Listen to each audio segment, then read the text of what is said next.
আজকের যারা উদ্যোক্তা বোধিচিত্ত এবং তার যারা আয়োজক তাদের সবাইকে আমার পক্ষ থেকে অনেক শুভেচ্ছা, অনেক ভালোবাসা, অনেক সংগ্রামী অভিনন্দন।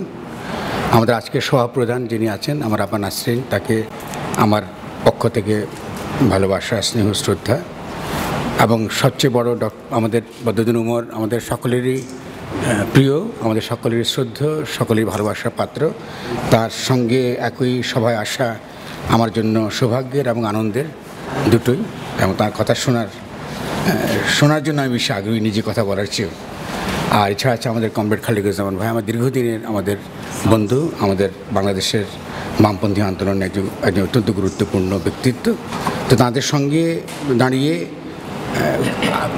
আমাদের ইতিহাসের, এই উপমহাদেশের ইতিহাসের, বা আমরা বলতে পারি যে বিশ্বব্যাপী যে বৈপ্লবিক চিন্তার যে বিকাশ ঘটছে, সেই বিকাশের দিক থেকে তাকালে খুব গুরুত্বপূর্ণ একজন চিন্তাবিদ। আপনারা রাজনৈতিক লড়াকু সৈনিক আকারে, নেতা আকারে, কৃষক মজদুমের নেতা আকারে তাকে চেনেন, কিন্তু আমি একই সঙ্গে তাকে পাঠ করার চেষ্টা করি একজন চিন্তক হিসেবে তিনি কীভাবে চিন্তা করেছেন। তো ঠিক আমার কথা শোনা যাচ্ছে একটু এখন আগের চেয়ে পরিষ্কার? ঠিক আছে না? শোনা যাচ্ছে। আচ্ছা, একটু কাছাকাছি বলবো। এটা হ্যাঁ। তো ফলে মাওলানা ভাসানীকে নিয়ে কথা বলছি আজকে এখানে আমার অত্যন্ত শ্রদ্ধা এবং ভালোবাসার মানুষদের সামনে।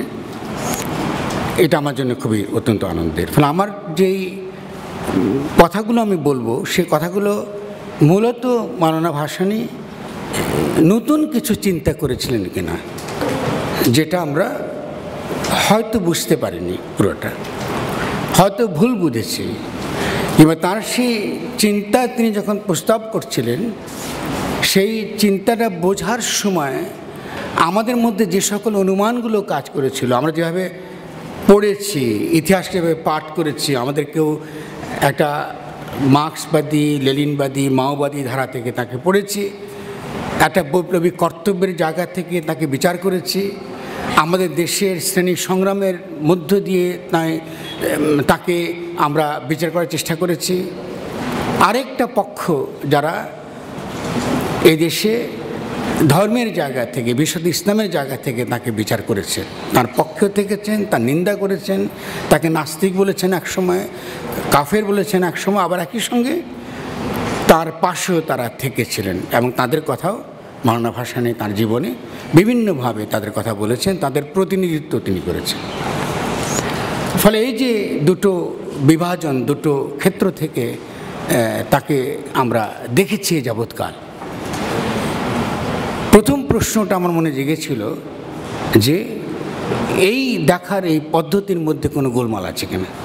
হয়তো আমরা তাকে বুঝতে পারছি না এই কারণে যে আমরা এই বিভাজিত জায়গা থেকে দুটো ভিন্ন দৃষ্টিভঙ্গি, ভিন্ন অনুমান, ভিন্ন মতাদর্শ, ইতিহাস বিচারের ভিন্ন পদ্ধতির জায়গা থেকে তাকে বোঝার চেষ্টা করছি, এবং যে কারণে তাকে বুঝতে আমাদের অসুবিধা হচ্ছে। এটা আমার আপনাদের কাছে প্রস্তাবনার আমার এটার প্রথম পয়েন্ট। আমি কথা বলবার আগে একটা কথা আমি বলে নেব যে আমি মোটেও বুদ্ধিজীবী না, আমি খুব বিব্রত বোধ করি এটা বললে। আমি আপনাদের অতি সাধারণ মানুষের মতন কিছু বিষয় নিয়ে ভাবি, এতদূর কিছু লেখালেখি করি, একটু কবিতা লিখি, মাঝে মাঝে পত্রপত্রিকা লিখি, ব্যাস, এর বেশি কিছু আমার আলাদা কিছু নয়। এবং এখনও যে কথাগুলো বলবো বা বলতে যাচ্ছি, তার পেছনে আমার যে প্রণোদনা, আমার যে মূল যে উৎসাহ, সেটা হচ্ছে বাংলাদেশে আমাদের একটা রাজনৈতিক সংকট বিরাজ করছে। আমরা একটা ফ্যাসিস্ট রাষ্ট্র ব্যবস্থার মধ্যে আমরা বাস করছি, এর দ্বারা আমরা নিপীড়িত, আমাদের গুমখুন হচ্ছে, আমাদের এক্সট্রাজুডিশিয়াল কিলিং বা আইন প্রভূত হত্যাকাণ্ড চলছে, আমাদের কাছে মানবাধিকার না, এই ব্যাপারগুলো চলছে, এটা আমরা জানি। আমি সেদিকে খুব বেশি তথ্য দিকে যাবো না, কারণ আপনারা প্রত্যেকে সচেতন, আপনারা জানেন, কাগজগুলো পড়ছেন। তো ফলে আমার কাজটা হচ্ছে যে এই পরিস্থিতিতে এবং বিশ্বব্যাপী আমরা একটা ইসলাম পন্থার আবির্ভাব দেখেছি। একসময় আমরা দেখেছি যে মার্ক্সবাদী রাজনীতির সঙ্গে আমরা সকলে যুক্ত ছিলাম, মার্ক্সের প্রতি আমরা এখনও অনুরক্ত, আমরা এখনও নিজেদের মার্ক্সের ছাত্র বলে মনে করি। কিন্তু আমরা এই যে নতুন পরিস্থিতিতে, বাস্তবতায় আমাদেরকে অনেকগুলো প্রশ্নের উত্তর আমাদেরকে সন্ধান করতে হবে যদি আমরা একটা বিপ্লবী রাজনীতির পুনর্গঠন চাই। সে আলোকে আমি কয়েকটা প্রস্তাবনা করব। এবং স্বভাবতই আজকেই আমার আলোচনা শেষ হবে না বলা বাহুল্য, কিন্তু এই প্রস্তাবগুলো আমরা ভাববেন এবং আশা করি বিভিন্ন সময়ে আমরা এই সেমিনারের বাইরে বা ব্যক্তিগতভাবে এগুলো আমরা আলোচনা করব, লেখালেখির মধ্যে দিয়ে আলোচনা করা যাবে। তাহলে প্রথম প্রস্তাবনা হচ্ছে আমরা এই যে দুটো আমরা দুই ধরনের অনুমানের জায়গায় দাঁড়িয়ে, দুই ধরনের বিচার পদ্ধতির জায়গায় দাঁড়িয়ে, ভিন্ন মতাদর্শের জায়গায় দাঁড়িয়ে তাকে যেভাবে বিচার করেছি সম্ভবত এই বিচার ঠিক না। দুপক্ষকেই তাদের অনুমান, তাদের মতাদর্শ এবং তাদের চিন্তার জমিনগুলোকে তাদেরকে পরীক্ষা করতে হবে, পর্যালোচনা করতে হবে। যেমন প্রথম প্রস্তাবনা। এখন দ্বিতীয় প্রস্তাবনা হচ্ছে যে এটা যে জরুরি কেন এটা বোঝার জন্য আমরা যেটা বলি না, ডাক্তাররা সিমটম বলি আমরা, এটা রোগের আপনি অনেক সময় তার কী বলেন উপসর্গ দেখে আপনি চিহ্নিত করেন একটা সিমটম বলে, তারপর আপনি গভীরে যাওয়ার চেষ্টা করেন। বা অনেকে আমরা আজকাল নতুন দর্শনের ভাষায় ট্রেস বলি, যেটা কিছু শব্দ, কিছু নতুন চিন্তার অভিব্যক্তি, যেটা আমাদেরকে আগে আমরা এটা অনুমান করিনি, কিন্তু হঠাৎ করে আমরা সেইগুলো শোনার পরে আমরা একটুখানি বিচলিত বোধ করি যে এটা তো আমাদের প্রথাগত চিন্তার মধ্যে পড়ছে, এটা ভিন্ন রকম চিন্তার মধ্যে পড়ছে। তখন ভিন্ন রকম চিন্তার দিকে দাঁড়া যে পড়ছে, এটা আমরা বুঝতে পারি যে মাওলানা ভাসানী একজন মানুষ যে ধর্মবিশ্বাস করেন, উনি একজন দেওবন্দি, কিছুদিন অন্তত পড়াশোনা করেছেন, মাদ্রাসায় গেছেন। একজন হাকিমের বলা হয় গল্প যে তিনি একজন হাকিম তাকে নিয়ে গেছেন কলকাতায়, তাকে বড় করেছেন, তারপর সেখান থেকে তিনি চাগা তার যে ডাকনাম ছিল, তিনি তাকে পরে মাদ্রাসায় পাঠিয়েছিলেন এবং তারপরে তিনি দেওবন্দিতে দিয়েছিলেন। এবং দেওবন্দের যে ঐতিহাসিক যেই ভূমিকা, সেটা যেমন তাকে অনুপ্রাণিত করেছিল, তার মানে একটা অ্যান্টি কলোনিয়াল উপনিবেশবাদ বিরোধী তার যে সংগ্রাম, এটা তাকে অনুপ্রাণিত করেছিল। একই সঙ্গে ইসলামের ঈমান আকিদার দিকটাও তাকে সমানভাবে তিনি তার প্রতি অনুরক্ত ছিলেন এবং তিনি কমিটেড ছিলেন। তিনি একেবারে একজন ধার্মিক বলতে যা আমরা বুঝি, ধর্মপ্রাণ মানুষ বলতে যা বুঝে তিনি তাই ছিলেন। এবং আমরা তাকে পীর আকারেও দেখেছি যে তিনি একটা পীরের ভূমিকাও তিনি করেছেন এবং তার বহু মুরিদ বাংলাদেশে এখনও তারা আছেন। তাহলে এই যে একজন মানুষ যিনি একটা ধর্মীয় জায়গা থেকে এসেছেন, কিন্তু তিনি কথা বলছেন কমিউনিজমের, তিনি কাজ করছেন কমিউনিস্টদের সঙ্গে, এটাকে আমরা কিন্তু ধরে নিয়েছি, এটা খুব স্বাভাবিক। অনেকদিন ধরে আমরা স্বাভাবিক ধরে নিয়েছিলাম, যদি আমরা জানি যে আওয়ামী লীগের মধ্যে কাজ করার সিদ্ধান্ত কমিউনিস্ট পার্টির। উমর ভাই একটা খুব বিখ্যাত লেখা আছে, আমরা পড়েছি কি জানি না, যেহেতু খুব মাওলানা সম্পর্কে সমালোচনা করতে গিয়ে তিনি দেখিয়েছেন যে মাওলানার যে দোদুল্যমানতা, এই দোদুল্যমানতা একান্তই কমিউনিস্টদের সমস্যা, তাদের নিজস্ব সুবিধাবাদের কারণে এইটাই রিফ্লেক্ট করেছে মাওলানা ভাসানীর দোদুল্যমানতার মধ্যে।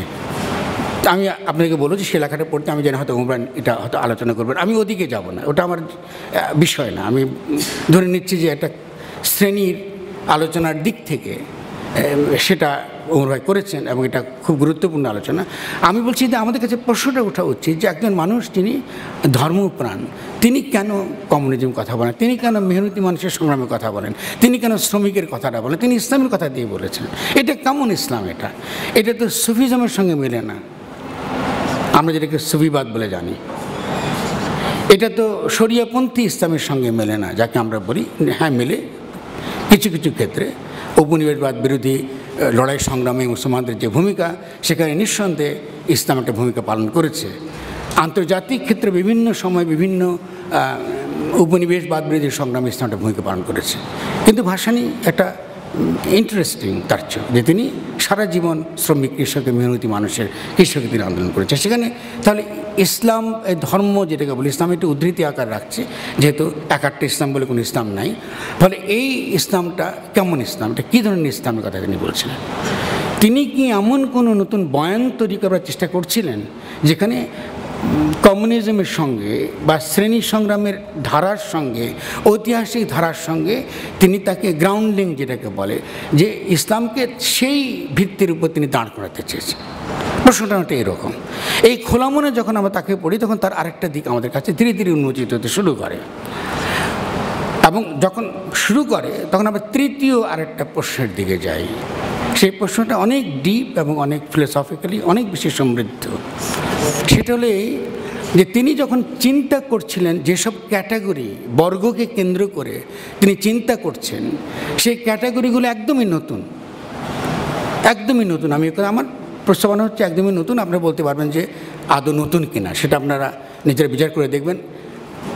যেমন একটা শব্দ রুবুবিয়াত, আরবি শব্দ, আসলে মাওলানা ভাসানী তার অনুবাদ করেছেন পালনবাদ বাংলাতে, এই শব্দ ব্যবহার করেছেন তিনি রুবুবিয়াত। আরেকটা ক্যাটাগরি যেমন খোদাই খিদমতগার, যারা আল্লাহর বা খোদার খিদমত করে, স্বেচ্ছাসেবক, আল্লাহর স্বেচ্ছাসেবক। আরেকটা শব্দ ব্যবহার করেছেন হুকুমতে রব্বানিয়া, শব্দগুলো কিন্তু সব আরবি।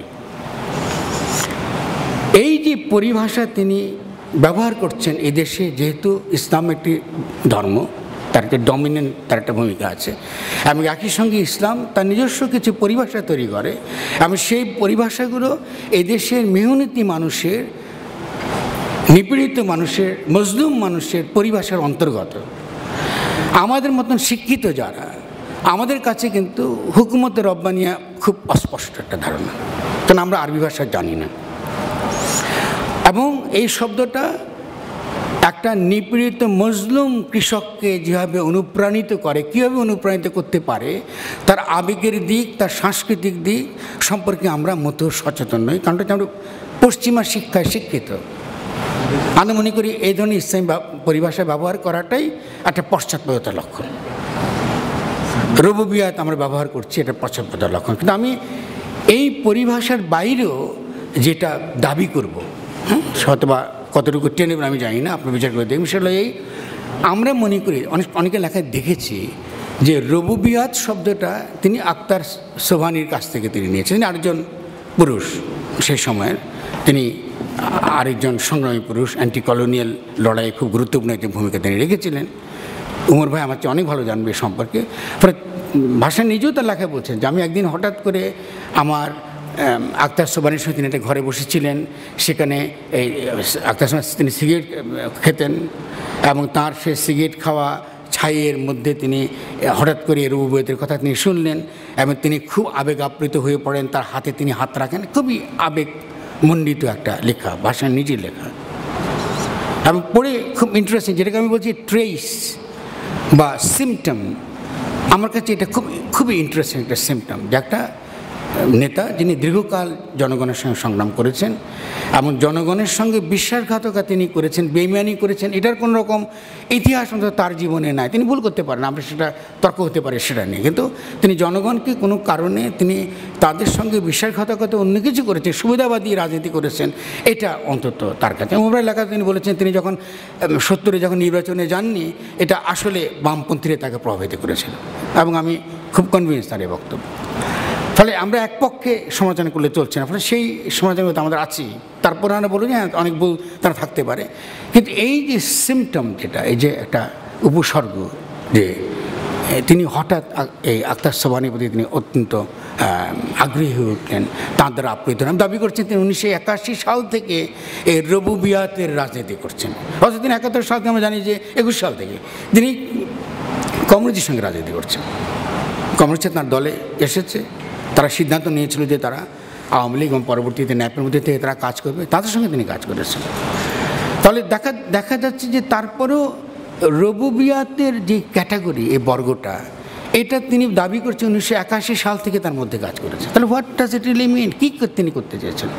যদি আমরা রুবুবিয়াত সংক্রান্ত প্রচলিত যে সকল ইসলামী পরিভাষা বা ইসলামের যে আলোচনাগুলো আছে আমরা দেখি, সেখানে আমরা দেখব যে এই ধারণা ঠিক এক্স্যাক্টলি তার সঙ্গে মিলছে না। ভাসানী নতুন একটা মানে দেবার চেষ্টা করছেন, এবং সেই মানেটা একেবারেই নতুন, কারণ সেই মানেটা তার শ্রেণী সংগ্রামের রাজনীতিকে আরও শক্তিশালী করবার জন্যে, আরও বেগবান করবার জন্যে, আরও গতিশীল করবার জন্য তিনি যেমন ব্যবহার করেছেন, একই সঙ্গে বিপুল সংখ্যক জনগণকে একত্রিত করবার জন্যে যেই পরিভাষাটা দরকার, ইসলামের যে ডিসকার্সিভ ট্র্যাডিশন যেটাকে আমরা বলি, তার যে বাক্য ব্যবহারের, তার যে আলোচনা পদ্ধতির যে ঐতিহ্য, তার মধ্যে তিনি এটাকে গ্রাউন্ড করছেন, যেন তিনি এটি ব্যাপক সংখ্যক মুসলিম জনগোষ্ঠী এই অঞ্চলের, তাদের কাছে তিনি পৌঁছাতে পারেন এই পরিভাষা দ্বারা, যেটা মার্ক্সবাদী, লেনিনবাদী, মাওবাদী পরিভাষা দ্বারা হয়তো তার মনে হয়েছে আমরা জনগণের কাছে পৌঁছাতে পারছি না। বা কোনো কারণে তাদের সঙ্গে আমাদের সম্বন্ধগুলো দুর্বল হয়ে যাচ্ছে এবং আমরা ঠিকমতো তাদেরকে পৌঁছাতে পারছি না। ফলে চিন্তাবিদ হিসেবে তার এই বর্গটা রুবুবিয়াত আমার কাছে অত্যন্ত গুরুত্বপূর্ণ একটা ধারণা। ফলে এটাকে আমাদেরকে তার লেখালেখি থেকে আমাদেরকে এটাকে ডেভেলপ করতে হবে। তিনি আসলে কী করতে চেয়ে, তিনি তো জীবিত নেই যে থেকে আমরা এখন ইন্টারভিউ করবো, আবার তার কথা শুনবো। তো আমি সেই জায়গাতে আমি আপনাদের দুইটা উদ্ধৃতি পড়ে শোনাবো, বড় অত বড় হয়তো না, ছোটো ছোটো, ওটাই কেন্দ্র করে দু একটা কথা বলে আমি বক্তব্য শেষ করব। এখন তিনি হুকুমতে রাব্বানিয়া মানে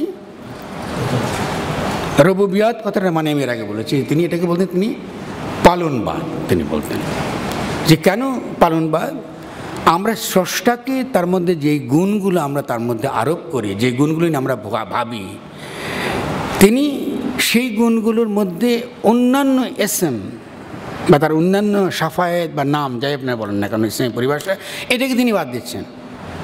বাদ দিয়ে সেটাই শুধু তিনি গ্রহণ করছেন যে যেটা তার প্রতিপালকের গুণ, যেখানে তিনি প্রতিপালক। এই প্রতিপালক এমন এক প্রতিপালক যিনি হিন্দু, বৌদ্ধ, খ্রিস্টান, আস্তিক, নাস্তিক কোনো ভেদাভেদ করেন না। সকলের জন্য তার সূর্যের আলো উন্মুক্ত, সকলের জন্য তার পানি উন্মুক্ত, সকলের জন্য তার রিজিক বা তার জীবিকার জন্য যা যা প্রাকৃতিক সম্পদ দরকার তার প্রতি তার সম্পূর্ণ অধিকার তিনি মেনে নিচ্ছেন। এগুলো প্রতিপালক। প্রতিপালক মানে আপনার রিজিককে তিনি কখনোই হস্তক্ষেপ করেন না, এটার উপর আপনার পূর্ণ অধিকার। আপনি হিন্দু হতে পারেন, খ্রিস্টান হতে পারেন, রাস্তায় দাঁড়িয়ে আল্লাহ নাই বলে চিৎকার করতে পারেন, কালকে সূর্য বন্ধ হয়ে যাবে না। এটা হচ্ছে প্রতিপালকের ধারণা। এটা গুরুত্বপূর্ণ এই কারণে, কারণ ক্রিশ্চিয়ানিটি থেকে আমরা ইসলামে যেসব রিলিজিয়াসগুলোর কারণে ইসলামের মধ্যে যে রিলিজিয়াসগুলো ডমিনেন্ট রয়ে গেছে, আল্লাহকে প্রভু ভালো ভাবা, আল্লাহকে প্রভু রাখি আমরা। আমাদের কোরআন শরীফ অনুবাদও করে, রবের অনুবাদ করি আমরা প্রভু। অধিকাংশ বাংলা কোরআন শরীফে দেখবেন যে অনুবাদ যখন করে রবের অনুবাদ প্রভু, প্রতিপালক না। কিন্তু প্রভু ডাকা, লর্ড ডাকা, এটা আসলে কিন্তু অনইসলামিক। এবং আপনাকে যখন ইসলাম যখন আপনাকে তাকে ডাকতে বলে, তো যে নামটা আপনাকে শেখায় সেটা হচ্ছে বিসমিল্লাহির রহমানুর রাহিম, দয়াল, যেটা আমাদের বাংলাদেশে আমরা যেন আল্লাহর আরেকটা গুরুত্বপূর্ণ প্রিয় নাম সাধারণ মানুষের, সেটা হলো দয়াল, যে তিনি দয়ার দয়া, প্রভু না। কিন্তু তিনি দয়া করেন, তিনি আমি পাপী হতে পারি, তাপি হতে পারি, কিন্তু তিনি দয়ালু, তার সঙ্গে সম্পর্ক আমার দয়ার সম্পর্ক। তাহলে এই যে শব্দগুলো দয়া, প্রভু, প্রভু ছাড়া যে দয়াটা রিপ্লেস হচ্ছে, এটা চিন্তার জগতে দার্শনিক দিক থেকে এটা বড় ধরনের পরিবর্তন, ছোটোখাটো পরিবর্তন নয়, অনেক বিশাল পরিবর্তন। ফলে পুরো বাংলাদেশে যে আপনি বাউল, বয়াতি, আউল ফকির দেখছেন, এরা প্রত্যেকেই কিন্তু ইসলামের এই দিকটাকে নিয়েছে। আবার যেই দিকটাকে তিনি প্রভু, তিনি শুধু আমাকে দোজকের ভয় দেখিয়ে, বেহেশতের লোভ দেখিয়ে তিনি আমাকে ধর্মের দিকে টানছেন, এটা কিন্তু তাদের কাছে গ্রহণযোগ্য না, ওটা তারা গ্রহণ করছে না।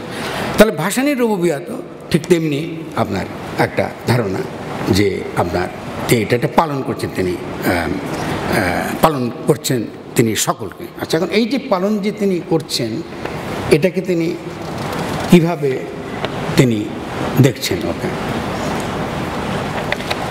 এটাকে তিনি দেখেছেন, এটা শুধু মানুষকে পালন করছেন তা না, যে রব তিনি শুধু মানুষকে পালন করছেন তা না, কিন্তু এটা পশু, পাখি, কীট, পতঙ্গ, সমস্ত কিছু, সকল সৃষ্ট জগতের যা কিছু সপ্রাণ, যা কিছু জীব, সকলের তিনি পালন করছেন। তাহলে এই যে পালনের ধারণাটা, এই পালনের ধারণাটা দেখা যাচ্ছে ইন্টারেস্টিংলি একটা ইকোলজিক্যাল, যাকে আমরা আধুনিক অর্থে ইকোলজি বলি, যে আমার সৃষ্টি সব কিছুকে পালন করবার দায় আছে আমার, যদি আমি রুবুবিয়াতে বিশ্বাস করি, যদি আমি এই রব যিনি তাকে বিশ্বাস করি, তিনি সকল সৃষ্টিকে তিনি পালন করছেন। আর তার যে প্রতিনিধি মানুষ যদি আমি হয়ে থাকি, যদি আমি মানি যে তিনি আমার প্রভু বা তিনি আমার, আসলে তার কাছে আমি সব কিছু সমর্পণ করেছি, তাহলে এই প্রতিপালনের গুণ আমাকে আয়ত্ত করতে হবে। তাহলে সকল মজলুম তো বটেই, তার পাশাপাশি পশু, পাখি, কীট, পতঙ্গ, যা কিছু সৃষ্টজীব, সকল প্রতি আপনাকে পালন করবার দায় আপনার উপর এসে পড়ে। সেখান থেকে তার আরেকটা খুব গুরুত্বপূর্ণ পরিভাষা, এটাকে হলো হক। আমরা যখন হক শব্দের ব্যবহার করি, এটা লিগেলি ব্যবহার করি, আইনি শব্দ আকারে ব্যবহার করি যে আমার হক আছে। হক শব্দটা আইনি না, এটা মোরাল, যে আমার হক আছে এর উপরে, গরিবের হক আছে, এটা মোরাল আর্গুমেন্ট, নট লিগাল। মানে আমাদের রাষ্ট্র আইন করে যদি কিছু করে, এটা বলে পজিটিভ ল, কিন্তু যেটা কমিউনিটি যখন এটা করে তখন এটা মোরালি এটা আমরা ইমপ্লিমেন্ট করি। আমি যখন গ্রামে কৃষক নিয়ে কাজ করি তখন দেখি যে পাটের গাছের পাতা গরিব মানুষ ছিঁড়ে নিয়ে যাচ্ছে শাক খাবার জন্য। গ্রামে কিন্তু গরিবের পরিবার যদি শাক ছিঁড়ে নিয়ে যায়, তাকে নিষেধ করা কিন্তু মোরালি খারাপভাবে তারা দেখে, এটা তার অধিকার। আপনি জমিতে শাক আছে, আনকাল্টিভেটেড ফুড আছে, মানে যেটা আপনি আবাদ করেন নাই, এটা গরিব মানুষ তুলতে পারে। নেটাপাটা শাক কি আপনার ওই যে বিভিন্ন রকম কাঁটানটে শাক, হাজার রকম শাক আমরা পাই, ঠিক আছে না, বতুয়া শাক যেগুলো বলেন, এটা কিন্তু গরিব মানুষ তুলবে, তার এটা তার অধিকার। এটা এখন এনক্লোজ হয়ে গেছে আধুনিক বুর্জোয়া প্রপার্টি ডেভেলপমেন্টের কারণে, এগুলো ক্রমশ এনক্লোজ হয়ে গেছে। কিন্তু কমন প্রপার্টির যে ধারণা, যে এটার উপরে কমিউনিটির সকলেরই অধিকার আছে, পজিটিভ আইন, মানে আমরা যেটাকে বলি বিধিবদ্ধ আইনের বাইরে যে নৈতিক আইন সমাজ চলে, সেখানে এটা তার অধিকার। ফলে হক কিন্তু ওই নৈতিক অধিকার। ফলে আপনি যখন ভাষায় যখন ফারাক্কা নিয়ে কাজ করছেন, দেখেন খুব মজার কথা তিনি বলতেছেন, ফারাক্কা নিয়ে করতেছেন বলতে ইঞ্জিনিয়াররা ফারাক্কার পানি মাপবে। আপনি ইন্ডিয়ার সঙ্গে যখন যোগসাজশ, উনি বলতে ফারাক্কা ভেঙে দাও। যুক্তিটা হচ্ছে এই যে ফারাক্কা তো শুধু মানুষের পানি থেকে বঞ্চিত করছে তা তো না। আপনি ইঞ্জিনিয়াররা বসে কী পরিমাণ পানি শুকনো মৌসুমে আসছে, কী পরিমাণ পানি শীত মৌসুমে আসছে, এই পরিমাণ পানি আপনি না হয় মাপবেন, বুঝতে পারলাম, মাপবেন। কিন্তু ব্যাঙের যে পানি লাগবে এটা কে ঠিক করে দেবে? সাপের যে পানি লাগবে এটা কে ঠিক করে দেবে? মাছের যে পানি লাগবে এটা কি ঠিক করে দেয়? এটা হলো হক। এই হক থেকে আপনি কোনো জীবকে, কোনো প্রাণকে আপনি বঞ্চিত করতে পারেন না। তবে দেখা যাচ্ছে ওই যে রবুবিয়াতের ধারণার সঙ্গে এই ধারণাগুলো পরস্পর সংশ্লিষ্ট। যেহেতু তিনি একজন দার্শনিক ছিলেন না, তিনি এই কথাগুলো বলে গেছেন, আমরা এটাকে যথেষ্ট পরিমাণ তখন আমাদের কানে এসে পৌঁছায়নি, আর বুঝি নেই তিনি কী বলতে চাইছেন। বা এই বুড়ো বসে বসে তিনি তার তখন বন্ধু তার হাঁটতে পারছেন না, পেশা পড়ছে, তবু তিনি এখান থেকে হেঁটে কাঁসার পর্যন্ত হেঁটে চলে যাচ্ছেন। ওই যে তার আত্মিক তার যে শক্তিটা, এই শক্তির বলে তিনি এতটুকু তিনি চলে গেছেন। এখন তার কিছু কিছু পড়ে আমরা আবার ফিরে আসবো আরও কিছু ক্যাটাগরি নিয়ে আলোচনা করার জন্য। একটা হচ্ছে যে তিনি বলতে, তিনি হুকুমতে রব্বানিয়া সমিতি বানিয়েছেন, পার্টিও বানান নাই। এটাও একটা মজার, আপনি তর্ক করতে পারেন। তাতেও উনি পার্টি শেষ জীবনে এসে উনি পার্টির প্রতি সন্ধিয়ান হয়ে উঠলেন। কী জন্যে? যে কোনো সেন্ট্রালাইজ পাওয়ার বা আধুনিক যে রাষ্ট্র ব্যবস্থা, এর যে কেন্দ্রীভূত ক্ষমতা, এর ব্যাপারে তার সন্দেহ সারা জীবনে ছিল। কিন্তু উনি খুব স্পষ্টভাবে তিনি প্রকাশ করেছেন শেষ জীবনে এসে। মাঝে মাঝে করেছেন, আমি জানি হয়তো আমার চেয়ে আর যারা উমর ভাই আছেন, খালেদ ভাই আছেন, তারা ভালো বলতে পারবেন। কিন্তু অন্তত আমার তার লেখাপড়া পড়ে বিভিন্ন জায়গায় গবেষণা করে যেটা মনে হচ্ছে, এটা শেষ জীবনে তার মধ্যে এই ধরনের অনেক তীব্র হয়েছে। আমি একটা কোটেশন পড়ে দেখি আমাদেরকে, আপনাকে হয়তো মজা লাগতে পারে। শিক্ষা, দীক্ষা, খাওয়া, পড়া ইত্যাদির প্রশ্নে স্রষ্টার নিকট যেমন হিন্দু, মুসলমান, বৌদ্ধ, খ্রিস্টান ইত্যাদি পরিচয়ের কোনো বালাই নেই, মানুষের দৈহিক ও আত্মিক চাহিদার ক্ষেত্রে তেমনি ভেদাভেদ নাই। ঠিক তেমনি হুকুমতে রব্বানিয়ার সাম্য, মৈত্রী ও ভ্রাতৃত্বের ভিত্তিতে সকল নাগরিককে সমান সুযোগ ও অধিকার দেওয়া হইবে। তিনি যে নতুন যে কর্মসূচি হাজির করছেন, নতুন যে ধরনের দলের কথা বলছেন, সমিতির কথা বলছেন, তার পক্ষে এ কথাগুলো তিনি বলছেন। আজ আর কোনো সন্দেহ নাই, একমাত্র রবুবিয়াতের আদর্শই মানুষের শাসন, শোষণ ও হানাহানি বন্ধ করিয়া মানব জাতিকে সুখী করিতে পারে। আমি যখন হুকুমতের রব্বানিয়ার কথা বলি, তখন শুধু কমিউনিস্ট ও বামপন্থী রাজনীতিবিদরাই বিরোধিতা করেন না, সঙ্গে সঙ্গে দক্ষিণপন্থী এক শ্রেণীর আলেম ওলামা এবং ধর্মান্ধ রাজনীতিবিদও প্রচণ্ড আপত্তি উত্থাপন করেন। আমি বলিয়া থাকি, সকল সম্পদের মালিকানা একমাত্র আল্লাহর, মানুষ উহার আমানতদার মাত্র। তাই আল্লাহর নামে রাষ্ট্রের সকল সম্পদ প্রয়োজনের ভিত্তিতে সমানুপাতিক হারে বন্টন করিয়া ব্যক্তিগত মালিকানার উচ্ছেদ করিতে হইবে। কমিউনিস্টরা ব্যক্তিগত মালিকানার উচ্ছেদ কামনা করেন বটে, কিন্তু তাহাদের মতে ইহা আল্লাহর নামে না হইয়া রাষ্ট্রের নামে হইতে হইবে। আলেম ওলামারা সব কিছুতেই আল্লাহর মালিকানা মানিয়া লইয়া থাকেন বটে, কিন্তু ব্যক্তিগত মালিকানার উচ্ছেদ কামনা করেন না। এইভাবে হুকুমতে রাব্বানিয়ার বিরুদ্ধে শক্তিশালী দুইটি মতবাদ রহিয়াছে, ইহা আমার অনুসারে দিগকে বুঝিয়া লইতে হইবে। তন্মধ্যে কমিউনিস্টদের বস্তু সর্বস্ব চিন্তাধারা সম্পর্কে মানবজাতি, বিশেষ করে মুসলিম জাহান হতাশ হয়ে পড়িয়াছে। তিনি মনে করেছেন যে জনগণের দুশ্মন দুটো মতাদর্শিকভাবে, এক হলে এক শ্রেণীর আলেম ওলামারা যারা ব্যক্তিগত সম্পত্তির কথা বলে, আল্লাহর বলে, কিন্তু নিজেরা এটা ভোগ করে, মজলুমের সঙ্গে এটা তারা শেয়ার করে না, মোদিকে তারা অংশীদারি করেন। আর আরেক দল আছে যারা কমিউনিস্ট, তারা ব্যক্তিগত সম্পত্তি উৎখাতের কথা বলে বটে, কিন্তু এটাকে রাষ্ট্রের সম্পত্তি তৈরি করে। এখন এখান থেকে যেটা আমি শুরুতে একটু আগে বলেছি আপনাদেরকে, কেন্দ্রীভূত আধুনিক রাষ্ট্র সম্পর্কে তার সন্দেহ ছিল প্রবল, যেটা কিছুটা এটা তিনি দেওবন্দি লিজেসি থেকে কিছুটা পেয়েছেন, কিছুটা ইসলামিক লিজেসি থেকে পেয়েছেন। কারণ ইসলামিক রাষ্ট্র বলে কোনো রাষ্ট্র ইসলামিক ধারণার মধ্যে নাই, এটা একদম জাতিবাদী আধুনিক ধারণা। মানে আমি যদি বাঙালি জাতিবাদী রাষ্ট্র যেরকম একটা, ঠিক তেমনি ইসলামী রাষ্ট্র একটা আধুনিক কেন্দ্রীভূত রাষ্ট্র। তার সঙ্গে বলি না যে শরিখানার সামনে ইসলাম লিখলে ওটা ইসলামী শরিখানা হয় না, তেন আধুনিক রাষ্ট্রের সামনে ইসলাম লিখলে এটা ইসলামী রাষ্ট্র কখনো হয় না। ইসলামী রাষ্ট্রের বলে রাষ্ট্রের কোনো ধারণা নাই, মদিনার সঙ্গে চালাবার চেষ্টা করে বটে, কিন্তু এটা রাষ্ট্রের কোনো ধারণা না। কারণ রাষ্ট্র, আধুনিক রাষ্ট্রের মধ্যে তিনটে যে অঙ্গ, লেজিসলেটিভ, এক্সিকিউটিভ এবং জুডিশিয়ারি, এই তিনটের ধারণা ইসলামী সম্পূর্ণ ভিন্ন রকম। ফলে এটা যদি আমরা মনে রাখি, তাহলে আমরা দেখব যে মৌলানা তার যে সিমটমটা ছিল যে তিনি এটা মেনে নেননি সারা জীবন, এবং যে কারণে সারা জীবনে তিনি রাষ্ট্রের বিরোধী ছিলেন, এবং এটাকে অনেকে ব্যাখ্যা করতে চেষ্টা করেন অ্যানার্কি আকারে। হি ওয়াজ নট অ্যানার্কিস্ট, এটা অত্যন্ত ভুল বক্তব্য।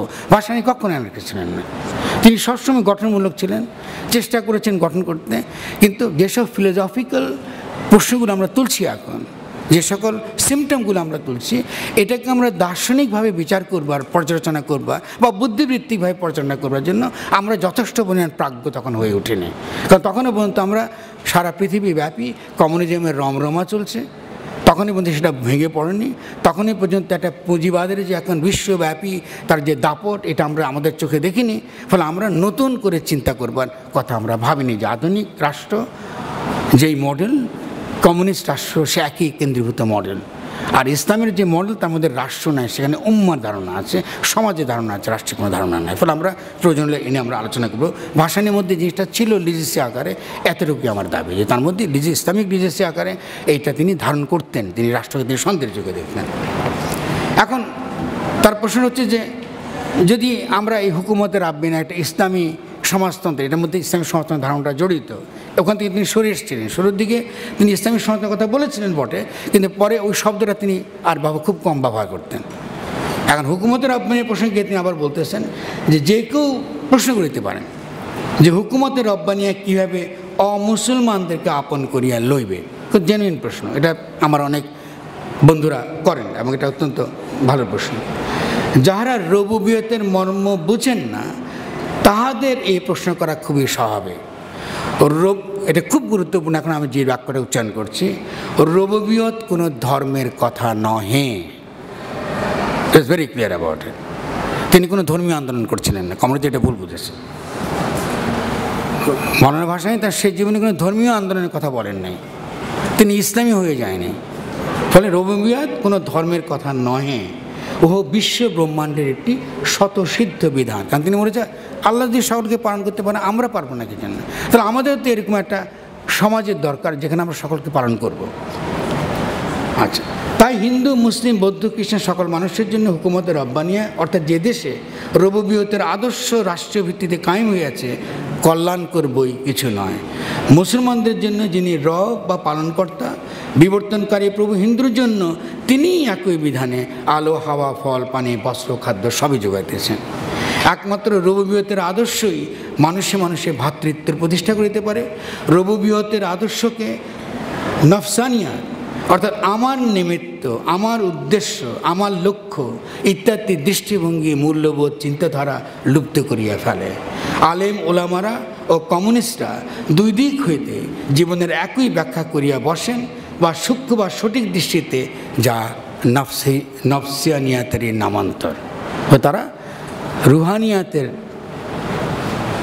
আলো পায়নি, তারা নফসানিয়াতের দ্বারা দুষ্ট, সেই জন্য তাদের বিরুদ্ধে তার এই অভিযোগটা।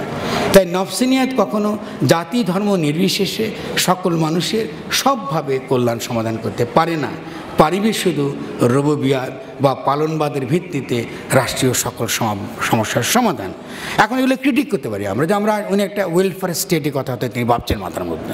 ভাষণে এটা তাত্ত্বিক ছিলেন না স্বভাবতই, তিনি একটা থিওরিটিক্যাল পিস তিনি হাজির করছেন না, তিনি ইনটুইটিভলি অনেক জিনিস বলার চেষ্টা করছেন, যেটাকে আমি সিমটোম্যাটিক বলছি, বা যেটা একটা উপসর্গ বা একটা চিহ্ন আকারে, ট্রেস আকারে আমি পড়ার চেষ্টা করছি।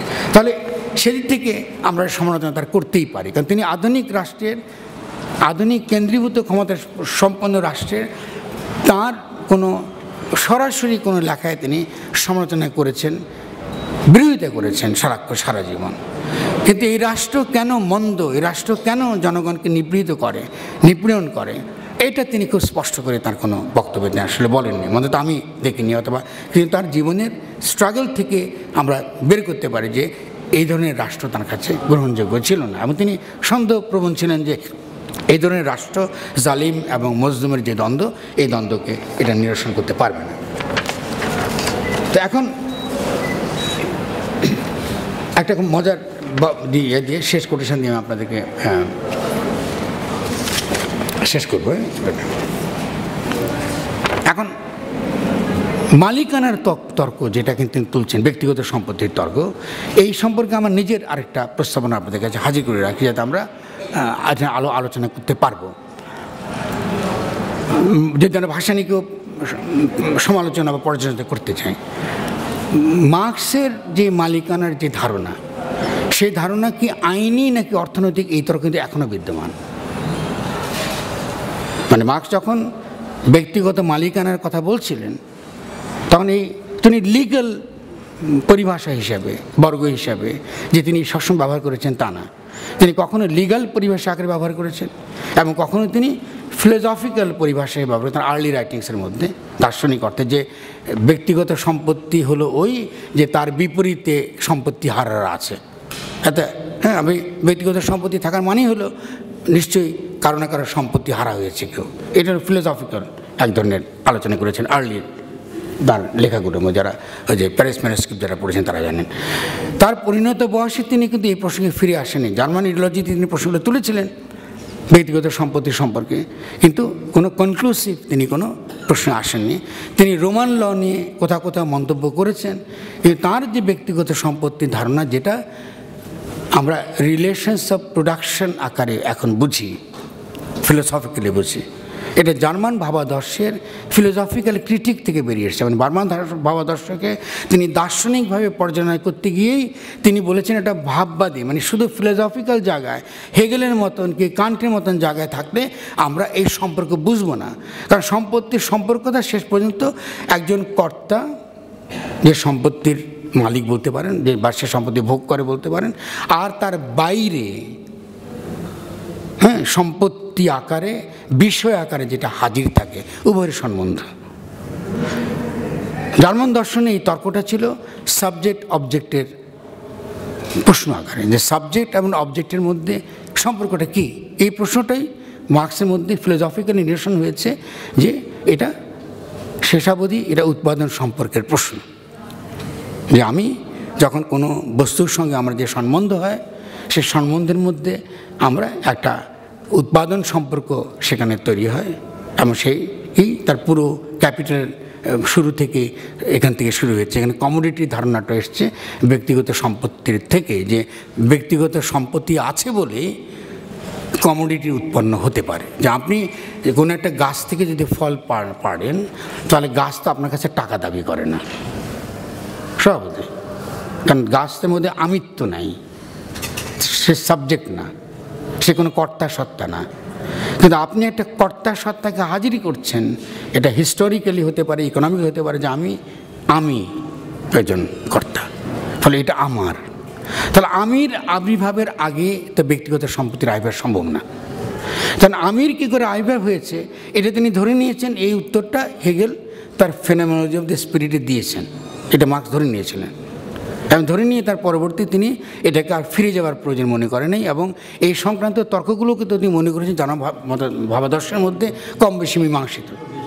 তার ফলে তিনি এসে যেটা করলেন সেটা হলো এই যে রেখে গেলেন যে লিজেসিটা আমাদের জন্যে, সেটা হলো এই যে ব্যক্তিগত সম্পত্তি বলে এটাকে কি আমরা আইনি পরিভাষা বুঝবো নাকি এটা উৎপাদন সম্পর্ক বুঝবো, এটা তিনি অস্পষ্ট রয়ে গেছেন।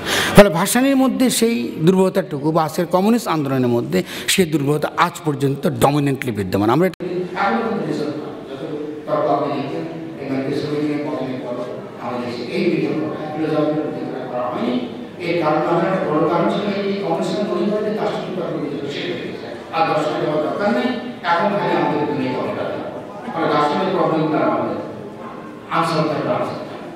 তো ভাসানীর এই কথা শেষে আমি আরেকটা সমাজে বলবো, খোদাই বলতাম শেষে কোশ্চেনটা না, ইন্টারেস্টিং কোশ্চেন ছিল না যে তিনি যে খোদার খেদমত করতে বলেছেন এটা কিন্তু আমরা খোদার দৃষ্টির খোদা, সেখানে খোদাই খেদমত হলো যে এই পশু পাখি কীট পতঙ্গ মানুষের সেবা। আরেকটা খুব পরিভাষা সেবা, সেবাটা নেই যে আপনি যখন খেদমত করবেন, আপনি যার নামে খেদমত করবেন তার নাম আল্লাহ বলেন, রব বলেন, প্রভু বলেন, পরম বলেন, আপনি তার নামে খেদমত করবেন। খেদমত তার করছেন, খেদমত করছেন আপনি এই মানুষের শুধু খেদমত করতে পশু পাখির কি করেন। ফলে আমার যে ব্যক্তিগত আগ্রহ ভাষার মধ্যে কিছুটা কৃষি কাজ করার কারণে আমার গরিব আমাদের সভাপতি যে দাবিটা করি যে এই কাজে কোনো বিপ্লবী কাজ সম্ভব যদি না আমরা শক্তিশালী দর্শন এবং একই সঙ্গে সকল প্রাণীর প্রতি আমাদের দৃষ্টি সেখানে আমরা গুরুত্বপূর্ণ বদল না করি। এখন সকল প্রাণীর প্রতি দৃষ্টিভঙ্গির বদল করার মানে হলো আপনি ইন্ডাস্ট্রিয়াল সিভিলাইজেশনটাকে ক্রিটিক মানে তথাকথিত শিল্প সভ্যতাকে আধুনিক সভ্যতা, এটাই একমাত্র পৃথিবীর নিয়ম গতি এবং জীবাশ্ম ভিত্তিক যে সভ্যতা গড়ে উঠেছে এটাই একমাত্র আমাদের এরকম এই জ্বালানি সম্পদ পুরো শহর ধ্বংস করে, গ্রাম ধ্বংস করতে পারে, কারণ গ্রাম ধ্বংস করাটা প্রগতিশীলতা লক্ষ্য, কৃষক হয়ে যাওয়ার প্রগতিশীলতা লক্ষ্য, শ্রমিক হওয়ার প্রগতি লক্ষ্য, এই যে ধারণাগুলো আমরা এই লাইব্রেরিতে এটাকে আমাদের প্রয়োজন আছে। বলে এগুলো আমাদের নতুন ধরনের চাই, আমার কাছে নতুন ধরনের চাই, আমাদের সেটা চলতে গেছে যে আপনার সঙ্গে কৃষি কারণ কৃষি যে আসলে সেসব কিশোর একই সঙ্গে প্রবৃত্তির প্রতি জীবন অবস্থা প্রাণ আজকাল ছেলেরা প্রাণ বলছি ঢাকা শহরের দিকে আপনি সুন্দর ভালো, কিন্তু আপনি সত্যিকার প্রাণ প্রকৃতি ধ্বংসের যে বিশ্বব্যাপী অধিকান্তিক বিশ্ব অবস্থা এবং তার সঙ্গে সংযুক্ত যে জীবাশ্মের যে সভ্যতা যে আমরা বসে আছি বাইরে আলো কিন্তু আমরা দেখছি চালাচ্ছি ধ্বংস করছি এইখান থেকে যখন যদি ক্রিটিক্যাল এর প্রতি আমার দৃষ্টিভঙ্গি না বদলাবে, আমার জীবন ব্যবস্থার মধ্যে তার পরিবর্তন না আনবে, তাহলে আমি এগিয়ে হতে পারবো না।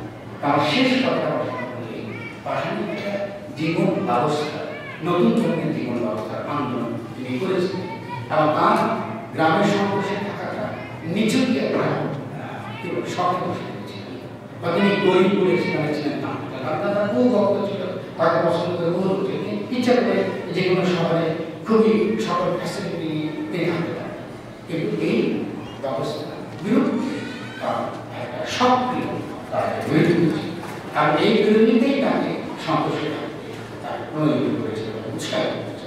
এবং শেষ তথ্যটা বিশেষ করে আমরা বক্তব্যের পক্ষে হিসেবে চিনি চিনি আমি যেন বহুদিন ভেবেছি যে এটা কেন সম্ভব। আমি গিয়েছি একবার আমার এখানে বাইরে, তিনি আমি দেখি চীনে যখন যান তখন চীনারা তাকে একটা ট্রাক্টর দিয়েছে, আপনি গেলে দেখবেন সমস্যা বাংলাদেশে একটা ট্রাক্টর দিয়েছে, আর আধুনিকীকরণ করেছে কৃষি।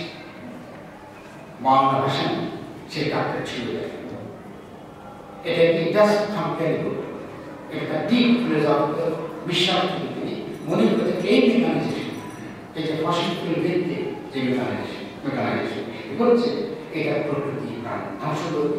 এবং তিনি যে হকের কথা বলেন, তিনি যে হকুল ইবাদের কথা বলেন, তিনি যে পশু পাখি প্রাণীর একটা হক আছে যা আমরা সবসময় খেয়াল করি না, এই হকের কথা রাসায়নিক অত্যন্ত আধুনিক অনেক অবকাশ।